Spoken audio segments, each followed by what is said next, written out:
Good morning, everyone. Welcome back to another segment of The Fake Fern.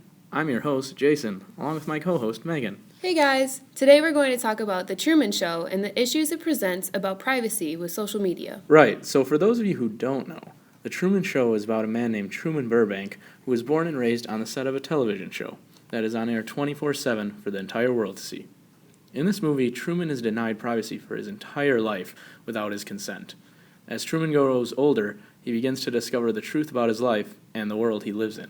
The movie predicts the effects of social media on society before platforms like Facebook and Twitter were even invented. The predictions were surprisingly accurate in showing that people are entertained by seeing or knowing about other people's private lives. However, the movie did not predict that people would be more willing to share their private lives like they are today. For example, a prank of sorts was recently shared on Forbes.com, describing how a man in Belgium figured out personal details about random individuals such as their bank account numbers simply by looking at what they've shared online.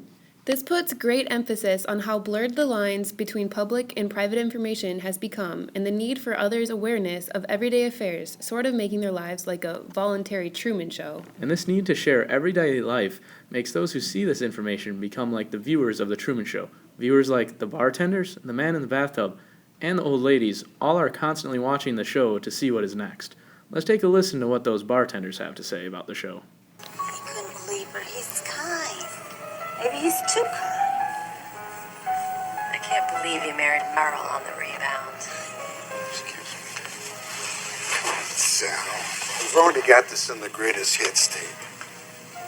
Can I borrow that? This clip shows how most viewers are attached to watching Truman, especially when it comes to his love life. The viewers don't need to see the flashbacks because many of them have already watched them in real time. Wow, that really strikes deep, Megan.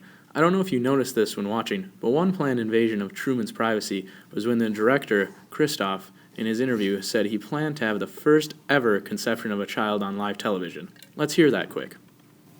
I'm determined the television's first on-air conception will still take place. Well, another television milestone straight ahead. And you heard it here first. It has been a singular honor and a pleasure, sir. Yes, that's interesting because the idea of broadcasting a live conception seems inhumane. However, according to Mark Zuckerberg in an interview with the New York Post, quote, sharing private information has become a social norm, end quote. The article later goes on to discuss that, quote, privacy is a has-been luxury, a relic of a bygone, unwired era, end quote. People nowadays prefer to share their most personal information with all of their friends. And that is so true, unfortunately. The Truman Show suggests several lessons on social media that are still applicable even today. Inkling Media, a social media and marketing solutions website, lists many lessons audiences can learn from The Truman Show. For example, it is important for people to know that they can create the world, but they cannot control it. People often create an imaginary world through their social media accounts. The entire film highlights the creation of Truman's world, but Truman soon realizes that the world he is living in is fake. This is often true for social media in real life too. People tend to post just the positive things in their life, conceiving the idea that their lives are perfect. There are many examples of when Truman breaks away from the show he is chained to. Truman makes uncontrollable scenarios for Christof, like when he manages to escape from his basement or when he ultimately decides to leave Sea Haven. In real life, people delete their social media account and enter the real world.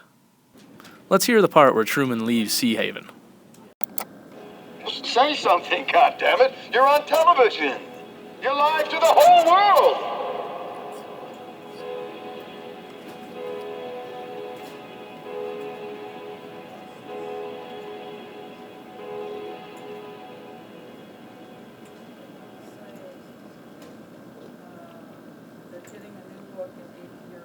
In case I don't see ya.